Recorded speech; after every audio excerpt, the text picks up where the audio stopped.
పార్థాయ ప్రతిబోధితాం భగవతా నారాయణేన స్వయం వ్యాసేన గ్రథితాం పురాణమునినా మధ్యే మహాభారతం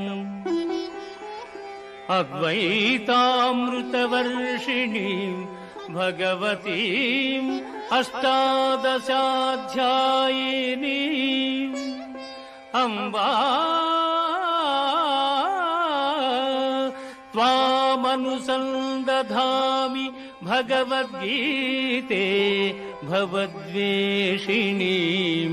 భగవద్గీతే భవద్వేషిణీం. భగవద్గీత మహాభారతము యొక్క సమగ్ర సారాంశము. భక్తుడైన అర్జునునకు అనర్చిన ఉపదేశమే గీతా సారాంశము.